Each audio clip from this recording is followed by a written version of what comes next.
8주기를 앞두고 가는데 좀 어떻게 좀 지내고 계신지 말씀해 주시면 감사할 것 같습니다. 지금이 4월이라 되게 바쁘게 지내고 있습니다. 지난 대통령 선거 결과가 너무 예상외로 나와가지고 그 뒤로 그러니까 활동하시는 분들이 이거 이대로 있으면 안 되겠다 그런 생각을 하셨는지 뭐라도 해주고 싶어 하시는 것 같아요. 그래서 전국 지역마다 세월호 활동하시는 분들이 계시는데 그분들이 각 지역에서 많은 세월호 활동을 진상규명을 위한 활동을 벌이면서 가족들을 초대를 하는데 이게 4월에 집중되다 보니까 갑자기 너무 많은 일이 몰려와서 아주 바쁘게 정신 못 차리게 바쁘게 지내고 있습니다. 보니까는 이제 그 안산에서도 이제 뭐 그 요일마다 또 이렇게 기억식 행사하시는 것 같더라고요. 그렇죠. 안산도 안산 지역에서 활동하시는 분들이 엄청 많은데 그러니까 매주 활동하는 것도 있고 15일 날 그 전날 전야제가 없었는데 올해부터 전야제도 해요. 그리고 각 동마다 안산에 25개 동이 있는데 동마다 찾아다니면서 하는 행사도 있고 아무튼 이 안산에 사는 시민들하고 많이 가까워지려는 노력도 많이 하고 그리고 그러니까 세월호를 그게 언론 영향이긴 한데 극도로 이렇게 오해해서 가짜 뉴스들을 보고 오해하는 부분들이 참 많은데 그런 부분을 해소시키기 위해서 제 가족들이 동마다 찾아다니면서도 여러 가지 행사도 하고 설명도 하고 그런 일들을 벌이고 있어서 더 바빠지는 것 같습니다. 아직까지도 좀 오해하시는 분들이 많으시죠? 있죠. 특히 교회에서 퍼뜨린 가짜 뉴스가 제일 영향이 큰 것 같아요. 좀 어떤 게 있을까요? 요즘도 돈다 그러던데 요즘에도요? 최근에도 그러니까 뭐 장로님, 권사님들이 이거 굉장히 중요한 거라고 그들의 온라인 체계가 굉장히 그 교회 카톡방이나 이런 것들이 이렇게 순식간에 퍼지잖아요. 네네. 그러면서 그런 거 보고 너무나 굳게 그런 것을 믿고 있는 분들은 생각을 바꾸지 않은 분들이 참 많아요. 어떻게 보면 오히려 좀 일반 시민들보다 또 이렇게 그 소위 이제 믿는 분들께서 더 좀 이렇게 생각을 바꾸시는 게 더 오래 걸리시는 건가 봐요. 그런 것 같아요. 네. 음. 한 달 전에 대협력 부서장이 돼가지고 얼마 안 되셨구나. 네. 아, 업무 예. 파악도 제대로 못하고 있는데 금방 또 4월이 돼버려서 이게 세월호 시즌이잖아요. 말하자면 너무 많은 일들이 한꺼번에 몰려오고 있는데 그러니까 제일 아쉬운 부분은 그러니까 지역마다 그러니까 활동하시는 분들이 가족들이 와서 어떤 말 한마디라도 해줬으면 좋겠다는 그런 요청을 되게 많이 하세요. 근데 지금 상황이 다 가지 못하는 상황이에요. 지역마다 다 부모님 보내달라고 하는데 다 보내지 못하는 게 제일 아쉽고 그 일을 제가 해야 되는데 근데 다 보내지 못하는 이유가 그러니까 부모님들이 좀 예전보다는 덜 활동하는 분들이 줄어들기도 했지만 이게 많이 아프기도 하고 그리고 8년이 지나면서 많이 지치기도 하고 그러면서 그러니까 인원이 줄어든 것도 있고요.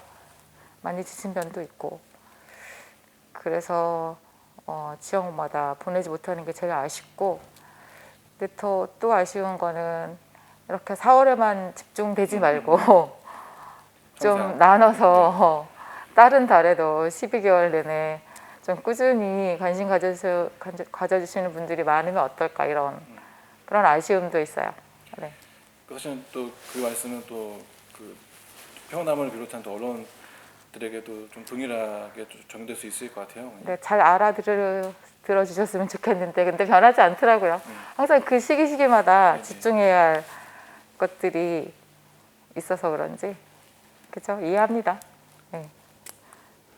아무래도 좀 가족분들도 시간이 좀 길어지다 보니까 또 생업적인 측면도 무시하실 수 없을 것 같고 아까 말씀하신 것처럼 또 몸도 마음도 많이 네, 건강이 안 좋아지신 측면이 좀 더 크실 것 같아요. 맞아요.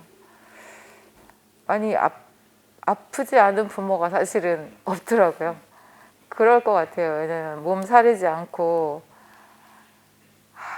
8년을 한결같이 이 답도 없는 이 길을 걸어간다는 게 쉽지 않죠. 그 지금 세 번째 정부인데 박근혜 때 문재인 이제 윤석열 정부인데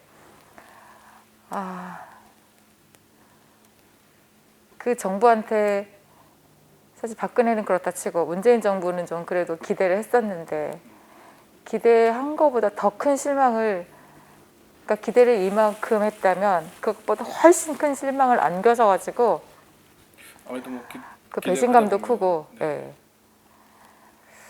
그런 부분이 부모들을 정말 많이 힘들게 한 것 같아요.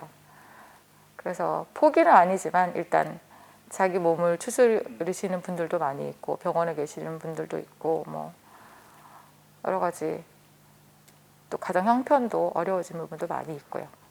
그런저런 사정들이 많이 생겨서 힘든 상황 중에 있습니다. 뭐 어머니는 힘드시진 않으세요? 뭐 이런 그 그러니까 협의회 일 하시는 거나 아니면 개인적으로나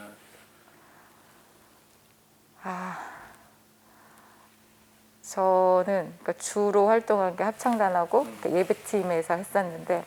그 두 가지는 놓치지 않으려고 했어요. 그리고 가족협의회에서 중요하게 생각하는 행사는 꼭 가야 되는 가족들이 동원이 필요한 행사는 참석하고 그랬는데 근데 이 지금 현재 집행위원장 자리가 공석이고 대협력 부서장 자리도 이제 누군가는 이 일은 반드시 해야 돼서 집행위원장 자리는 그 자리도 정말 중요한 자리지만 이게 이 대협력 부서장은 그러니까 사방에서 연락이 오고 연락을 해줘야 되고 이런 실질적인 실무여서 꼭 필요한 자리여서 누군가는 해야 된다고 해서 제가 설득을 당해서 하기로 맘먹기까지 꽤 시간이 걸렸는데 일단 하기로 맘먹었으니까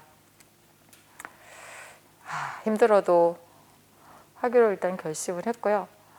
근데 한 달 됐는데 워낙에 이 범위 광범위하더라고요. 할 일들이 저희 관련 단체들이 엄청 많더라고요.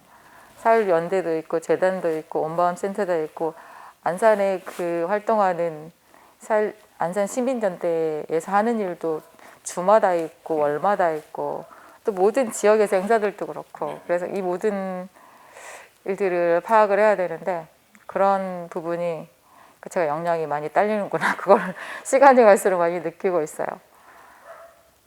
체력적으로도 힘들긴 한데 그래도 주어진 일이니까 하기로 했으니까 해보려고요. 또 이제 뭐 감당하실 만한 또 일이기 때문에 또 이렇게 주어지는 게 아닌가 그냥 좀 감히 이제 말씀 그냥 누군가는 해야 되는 일이니까 네, 한다고 네. 했습니다. 지금 이제 8년이 지난 지금까지 또 이렇게 진상 규명이랄까 혹은 이제 또 안전사회 건설이라는 거 이렇게 달려가실 수 있었던 뭐 원동력이랄까 그건 어떤 게 있으실까요? 원동력은 또 질문 받고 좀 생각을 해봤는데 억울함인 것 같아요. 억울함. 한순간에 그냥 그 세월호를 타는 바람에 생리별을 하게 되었는데 받아들여졌다고 생각했는데도 이 억울함은 어떻게 해소가 안 되더라고요. 정말 억울해서 병이 들어가는 것 같아. 보고 싶은데 어떻게 할 수도 없고. 근데 그게 왜 그렇게 됐는지도 모른다는 거가 더 미치고 팔짝 뛰는 거겠죠. 그거 알려달라는데 이렇게 박근혜 정부 때는 대놓고 못하게 했고 방해했고 오히려 사찰했고 가족들을 그냥 이상한 뭐 빨갱이로 몰아가고 그랬었는데 그건 알아야 될 것 같아요. 왜 그랬는지. 그래서 그거 알려달라고 8년 동안 숱하게 쫓아다니면서 특별법도 만들어내고 그래서 특별조사위원회도 생기고 세월호를 인양한 다음에 선체조사위원회도 생기고 또 사회적 참사 특별조사위원회도 생겨서 지금 계속 조사도 하고 뭐 검찰이 특별수사단을 만들어서 수사도 하고 또 특검법에 의해서 특검도 하고 그랬는데 이게 뭔가 뚜렷하게 밝혀지는 게 없었어요. 근데 그런 것들이 어떤 분들은 뭐가 필요하냐 이렇게 말씀하시는 분들도 있는데 그 과정들이 정말 피나는 눈물의 길이었거든요. 여기까지 오기까지도. 근데도 뭔가 뚜렷하게 밝혀지는 게 없어서 정말 안타까운데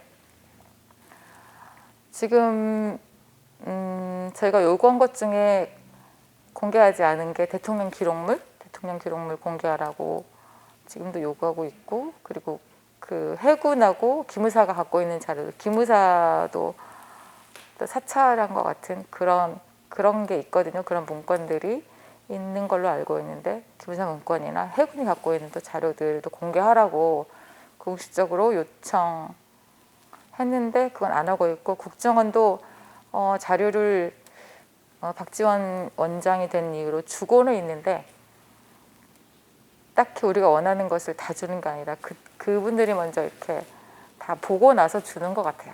좀 선별해서. 네, 선별해서 주는 거. 근데 아무튼 그 부분이 미진한 상태로, 보지도 못한 상태로 이제 사참위는 끝나게 돼버렸어요. 근데 그러니까 국가에 의해서 그런 것들이 규명돼야 우리도 깨끗하게 깔끔하게 이제 인정할 건 인정하고 그렇게 되는데, 뭔가를 조사하지 않은 채로 결론을 내려버리면은 우리도 인정을 못하고, 또 일반 사람들은 이만큼 8년 동안 해줄 만큼 해줬는데 왜 그러냐 이렇게 말씀하시는 분들이 있는데, 그러니까 저희가 요구하는 대통령 기록물 공개나 뭐 군이나 기무사가 갖고 있는 자료는 봐야만 저희는 어떤 결과를, 그 이후의 결과들을 받아들일 수 있을 것 같아요. 보고 나서. 그런 것들도 참 중요한데, 더 중요한 거는 그러니까 저희 가족들이 그 초심을 잃지 않는 거. 지금 처음에는 250 가정이니까 엄청나게 많았지만 지금은 또 크게 저쪽 0416 단원고 가족하고 저희 416 가족협의회하고 나눠져 있거든요. 두 개로 나누어졌고, 또 나누어진 중에도 아픈 부모들은 빠지고 여러 가지 사정으로, 개인 사정으로 못하시는 부모들도 점점 늘어가는데, 남아있는 부모들이 처음에 가졌던 그 마음을 잃지 않고 계속 해나가는 그 마음이 제일 중요할 것 같아요. 저희가 그러니까 이런 참사 유족들을 많이 만나봤는데 그분들이 한결같이 하시는 말씀이, 부모들이 끝까지 가면 언젠가는 밝힐 수 있을 거다 이렇게 말씀하시더라고요.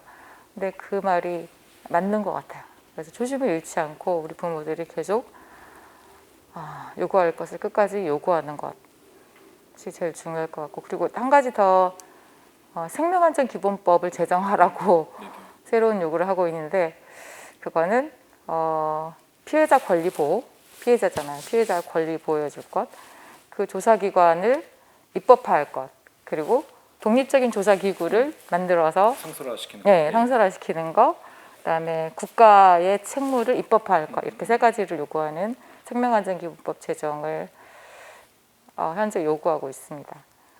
그런 것들이 중요할 것 같아요. 저희들이 원하는 거는 그러니까 바꿔야죠. 그러니까 안전사회 건설이라는 그 말 안에 굉장히 많은 것이 포함되어 있죠. 이렇게 만든 사람들, 책임자들이 처벌돼야만 이게 바뀌는 거잖아요. 그럼 또 선례가 생겨야. 네, 그렇게 안 하는 거고. 거고. 그리고 그때 언론도 굉장히 많은 문제였고, 무슨 그들만의 카르텔 막 서로 뭐 회수부하고 아니 해경들하고 그 선사들하고 엮인 그 관계들, 그런 것들도 깨져야 되고, 굉장히 많은 총체적인, 그러니까 대한민국의 민낯을 보여준 그 참사라고 했으니까 그런 거 많은 것들이 바꿔 나가는 게 그 안전사회 건설 안에 다 포함되어 있는 것 같아요. 굉장히 광범위하게. 그래서 그런 것들도 관심을 갖고 저희가 피해자 단체들하고 연대해서 많은 활동을 하고 있어요. 관심을 꾸준히 갖는 건 저희들도 너무 많은 일을 겪다 보니까 지치기도 하더라고요.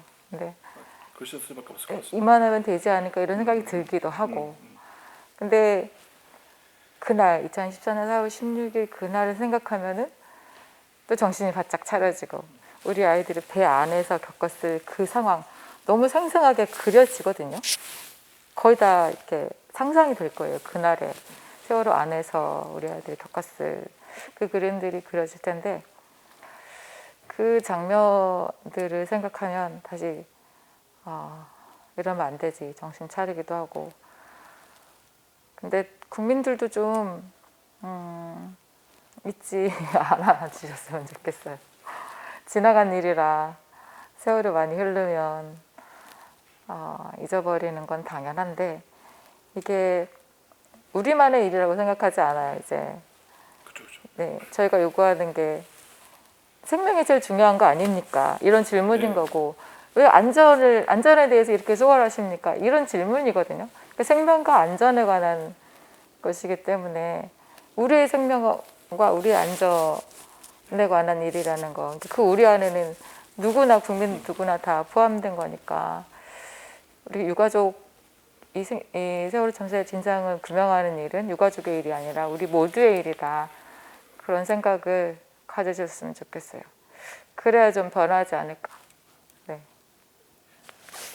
그래서 뭐 그 여전히 뭐 잊지 않을게 뭐 기억할게 또 네. 그런 부분들이 유효한 게 아닌가 또 싶기도 하고요. 가족분들에게나 그쵸. 또 저희 시민들에게나.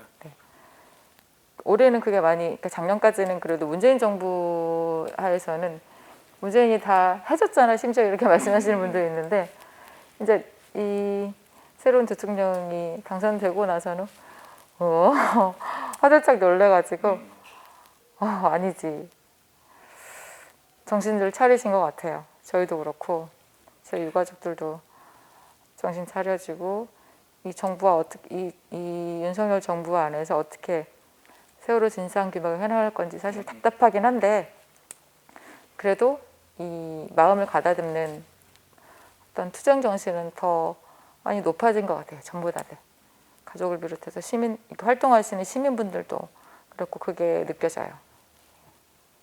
네, 교회는 다니지 않고요. 제가 그렇다고 신앙을 버리진 않는데 제일 중요하게 생각했던 교회는 다니지 않고 저희 그러니까 믿는 유가족 부모들이 많았었는데 지금은 6가정 정도 남아있어요. 그 6가정 중심으로 한 달에 2번씩 예배를 지금까지 드리는데 첫 번째 주일에는 이 생명안전공원 예배 그게 계속 진행되고 있고 세 번째 목요일에는 서울에서 청와대에서 하기도 하고 광화문에서 하기도 하고 계속 그랬었는데 목요 기도회라고 세월호를 기억하는 그리스도인들의 목요 기도회가 진행이 되고 있는데 그 두 예배에 참석해서 같이 예배드리고 활동하는 그분들과 이렇게 교류하면서 이렇게 자주 만나게 되는 거죠.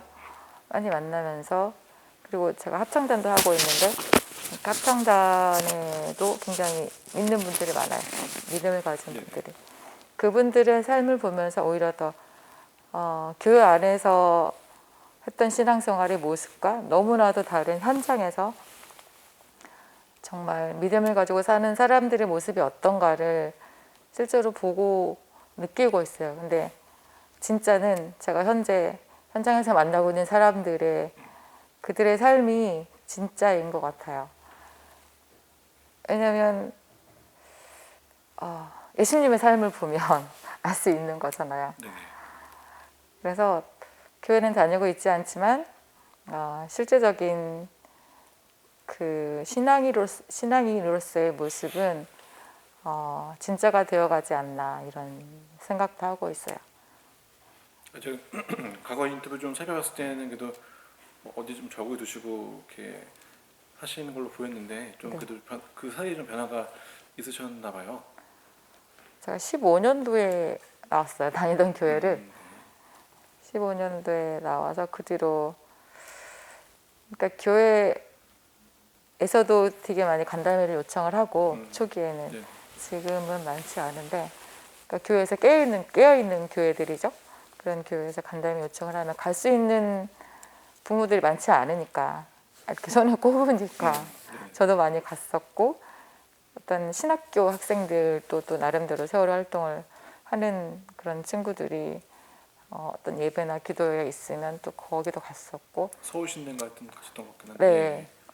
아무튼 그런 인터뷰들이 아마 거기서 했던 얘기들이 있을 건데 그때도 교회를 다니지는 않았어요. 아, 그러셨군요. 아, 네. 네.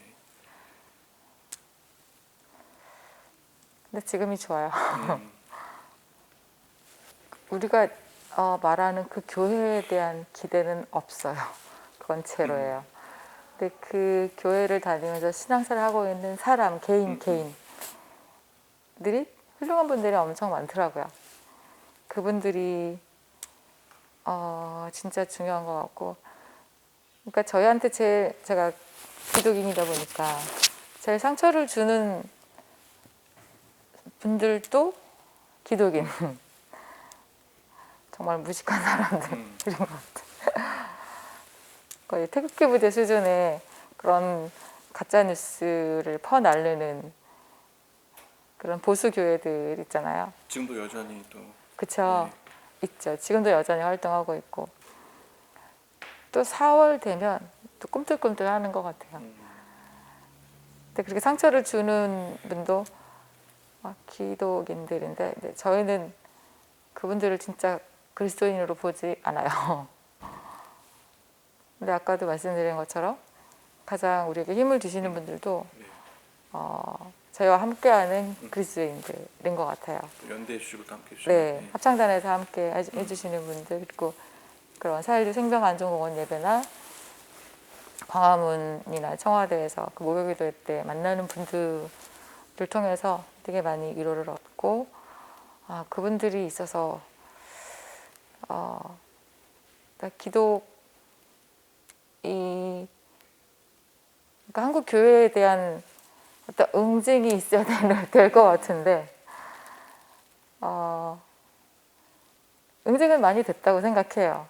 세월호 참사 때 드러난 기독교의 민낯 그리고 모든 어떤 큰 행사 때 기독인들의 태도가 그걸 자신들의 정체성을 보여주는 것들 스스로 탄로내는 그런 경우가 되게 많더라고요. 이 코로나 때도 그렇고 저기 뭐 대면 예배 강의하고 뭐 그런 네. 거. 네. 그런 것들이나 근데 실망스러운 부분들이 많긴 한데 그래도 그런 중에도 분명히 그러니까 살아있는 신앙인들은 있으니까 그분들을 보면서 그분들을 보호하기 위해서 그냥 내버려 두시는 건지 아무튼 그런 궁금증도 있고 아무튼 저는 그러니까 그분들 보면서 신앙을 유지하는 것 같고 한국 교회에는 제발 좀 예수님을 똑바로 바라보셨으면 좋겠어요. 예수님의 삶이 너무나 명확하잖아요. 그러니까 네 권이나 있는데 마태, 마가, 누가, 요한 그렇게 뚜렷하게 예수님이 어떤 삶을 사셨는지 적혀 있는데 왜 이렇게 빗나가는지 딴 길로 가는지 모르겠어요. 예수님만 보고 가면 길을 잃어버리지 않을 텐데 뭘 보고 가는 사람들인지 정말 알 수 없고 그러니까 예수 똑바로 믿으라고 말하고 싶어요. 뭐 초창기도 워낙 뭐 망언도 많이 있었고. 너무 낯뜨거워요 진짜. 부끄러워. 같은 그들도 그리스도인이라고 하는데 정말 낯뜨거운 장면들이 많이 목격해서 근데 그 사람들은 모르더라고요. 본인들이 옳다고 생각하지. 네. 모르시고. 네. 예수를 잘 믿으면 그렇게 안 할 텐데 그들이 믿는 예수는 누군지 뭔지 잘 모르겠어요.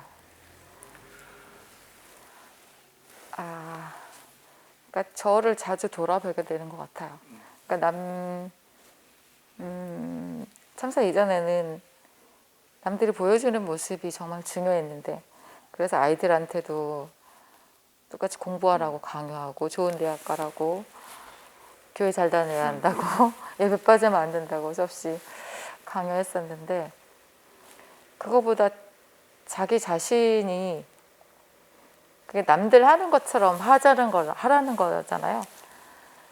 근데 자기 자신으로 사는 게 제일 중요한 것 같은데 그래서 저를 되게 많이 돌아보는 것 같아요. 어, 어떤 사건이나 뭐 어떤 일들을 만나면 나라면 어떻게 했을까 이런 생각을 항상 해보고 네.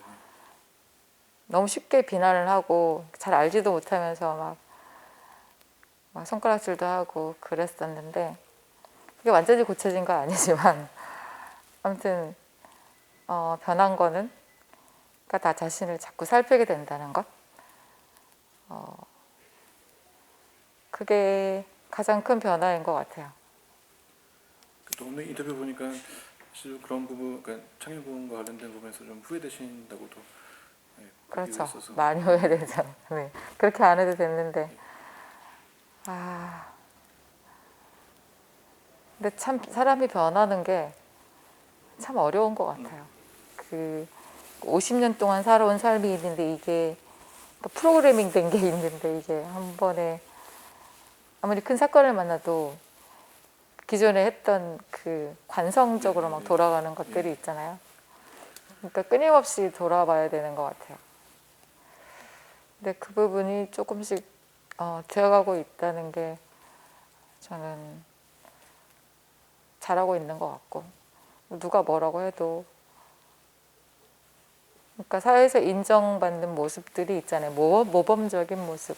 근데 그게 정답은 아니고 그게 옳은 것만은 아니라는 것을 저는 이제 참사 이후에 알게 돼서 수많은 사람들을 만나면서 알게 돼서 온전히 나로 살아가는 건 뭘까 이런 생각도 많이 하고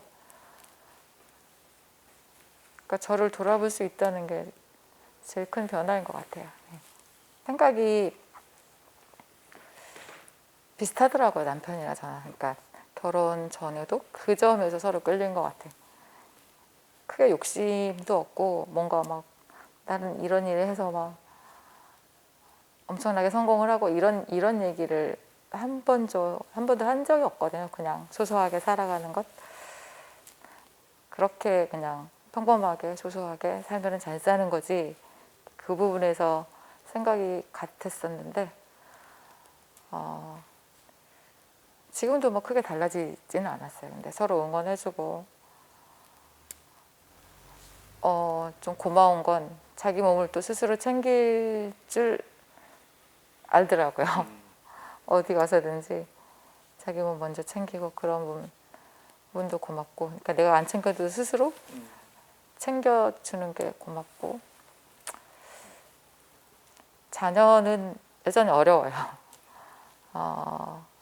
형제 자매들이 부모처럼 적극적이지 않거든요. 오히려 숨겨요. 자기가 유가족이라는 거, 누구의 쉽지 않으실 누나라는 거. 이걸 드러나는 걸 극도로 꺼려하는데 그게 그 이유가 그러니까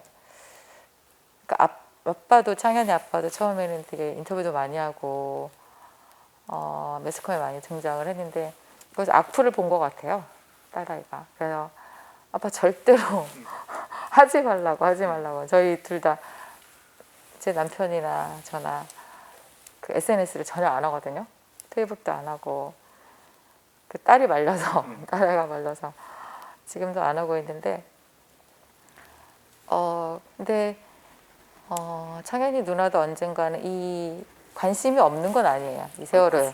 네, 관심이 없는 건 아니고 이 돌아가는 모든 부분에서 우리한테 우호적인 것들은 이렇게 눈여겨보고 그러는데 아직은 잘 모르겠어요. 그냥 직접 나서서 이렇게 엄마처럼 아빠처럼 하는 거는 싫어하고 저도 뭐 처음에는 되게 서운했어요. 지 동생 일인데 왜 이렇게 무관심할까 이렇게 보였는데 근데 걔한테 강요하면 또 똑같은 강요를 자기한테 했던 것처럼 하는 거라서 그냥 내버려 두고 있는 중이고 근데 우리 부모들이 힘이 없어서 잘하지 못할 때면 형제자매 아이들이 분명히 받아서 이어갈 거라는 그런 확실은 있어요. 믿음은 있어요. 그래서 그냥 지켜보고 있고 그 형제자매 간에 서로 연락하는 친구들이 있거든요. 그 언니가 있는데 연락해주고 서로 챙겨주고 그런 부분이 있더라고요. 그런 부분도 고맙고 아무튼 그래도 잘 지내고 있는 것 같아요. 아니, 또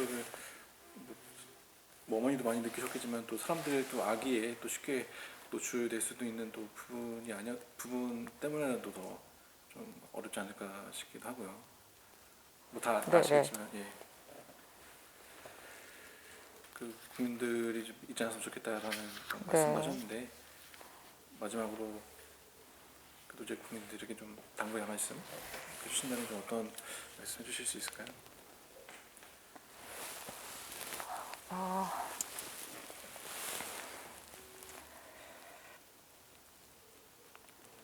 그러니까 지금까지 참사 거의 모든 참사의 끝이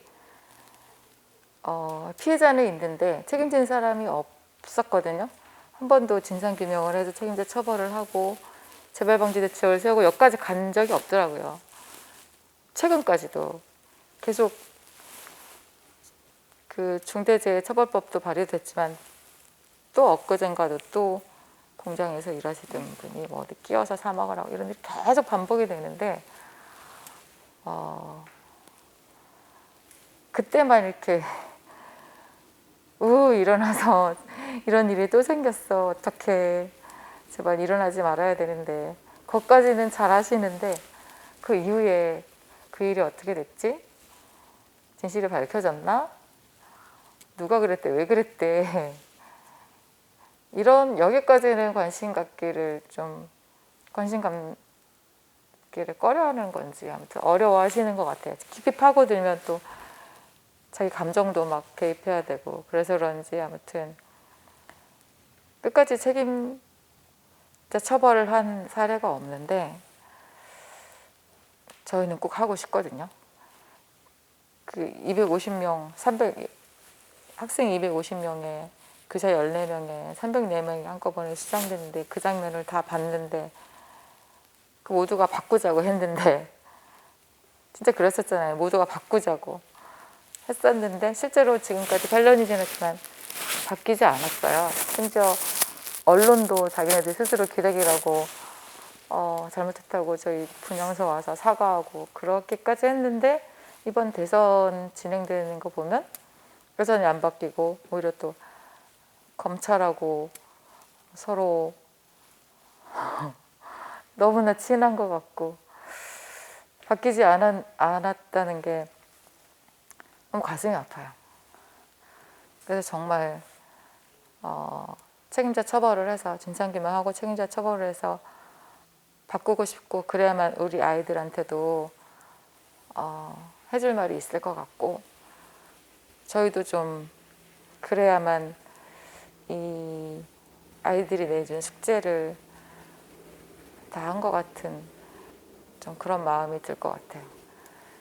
그래서 잊지 않는 거 중요한데 잊지 않는 건 뭐냐면 그렇게 행동이 잊지 않았다면 행동이 따라야 되거든요.